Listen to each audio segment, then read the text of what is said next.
Ya, teman-teman kalau diperhatikan lagi di folder migrations di database kita sudah bertambah ya, yaitu batch-nya itu ada yang batch kedua. Batch kedua itu ya tadi menjalankan migration yang namanya add user ID to post, di mana dia menambahkan kolom user ID sekaligus mendefinisikan dia sebagai foreign key ya. Ini masuknya ke batch 2. Ada batch 2, ada batch 1. Kenapa dikasih batch seperti ini? Karena pertama untuk kita bisa tahu batch terakhirnya itu yang dijalankan migration yang mana gitu ya. Jadi dikelompokkan ya, di clusterin, dia masuk ke batch mana. Dan kegunaannya adalah kalau kita misalkan mau melakukan undo ya, kita akan praktekkan undo PHP Artisan migrate. Nah, untuk undo namanya migrate.2 rollback. Nah, kalau kita cek ya rollback. Nah, dia yang di rollback itu hanya batch yang terakhir aja, teman-teman. Ya, dan yang dilakukan di rollback itu adalah kan yang batch terakhir dia dicek ya. Dia ngecek batch terakhirnya mana. Batch terakhir itu adalah yang batch 2. Berarti dia hanya melakukan yang batch 2 aja. Terus dia baca yang batch 2 ini adanya ini nih di file migration add user ID to post. Dan yang dilakukan adalah function down-nya gitu. Function down-nya dilakukan. Apa yang dilakukan di sini? Foreign key-nya jadi nggak ada dan kolom user ID jadi nggak ada. Kita bisa cek ya. Kita bisa refresh aja di sini. Kita reload. Nah, teman-teman perhatikan batch 2-nya jadi nggak ada karena sudah di undo. Lalu di postnya tadinya ada user ID di sini, sekarang jadi nggak ada. Jadi memang perubahannya jadi nggak jadi gitu. Dibikin undo-nya ya.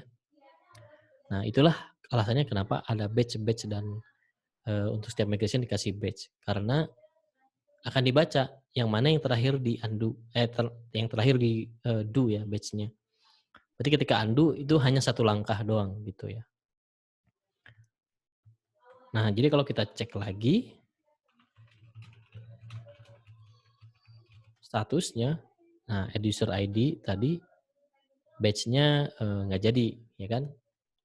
Awalnya batch 2 kan, jadi nggak jadi. Jadi dia dijalankan belum di sini ya. Jadi kalau kita lakukan lagi PHP Artisan migrate dan kita cek lagi udah berhasil migrate-nya. Kita cek lagi statusnya, tetap muncul lagi ya batch 2, dia masuk ke batch 2. Begitu seterusnya teman. Jadi disitulah terasa ya version control-nya ya. Jadi database kita terus berkembang gitu ya, berkembang dan batch-nya itu tercatat. Perubahan-perubahannya itu tercatat teman-teman. Ada historinya seperti itu.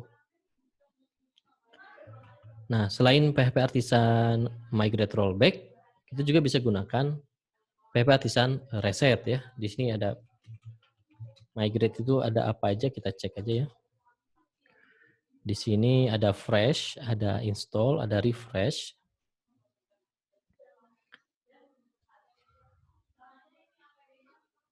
Ada reset, ada rollback, ada status ya.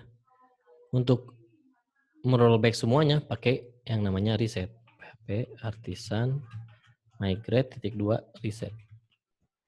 Kita cek ya. Nah, berhasil semua. Kalau kita cek sekarang, nah no semua. Karena sekarang juga database kita udah bersih nih. Kalau cek ya. Harusnya ini bersih nih teman-teman. Cuman isinya migrations doang nih.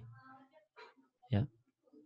Jadi cuman menyisakan migrations karena ini ya sisa-sisa dari migration kita tadi ya. Kalau kita jalankan migrate lagi, ya semuanya termigrate lagi dan kalau kita refresh, tabel-tabelnya semuanya ada lagi. Kalau kita lakukan lagi perintah lainnya, apa bedanya ya? Kalau kita lakukan misalkan refresh, nah kalau refresh seperti apa? Jadi yang pertama dilakukan adalah dia rollback dulu semuanya, baru di-migrate lagi, itu refresh kan ya. Kalau fresh apa bedanya? Ya, artisan migrate, fresh. Nah, dia itu kalau fresh, dia itu akan ngedrop semua tabel. Nah, kalau pakai ini, jadi dia nggak nge-rollback, jadi dia ngepanggil function down ya. Dia hanya langsung hapus semua tabel di database, di drop semuanya sama dia. Lalu habis itu di-migrate lagi ulang gitu teman-teman. Jadi teman-teman ada punya banyak pilihan untuk mengatur database, bisa di-fresh, di-refresh dan segala macam. Tapi kalau selalu seperti itu ya, kalau di-reset, di-refresh, data-data yang sudah terisi ke database jadi kehapus lagi teman-teman. Itu jadi fresh, memang isinya jadi kosong lagi. Cuman tabelnya jadi baru lagi ya teman-teman. Gitu. Isinya masih kosong. Itu dia tambahan mengenai perintah-perintah di migrations.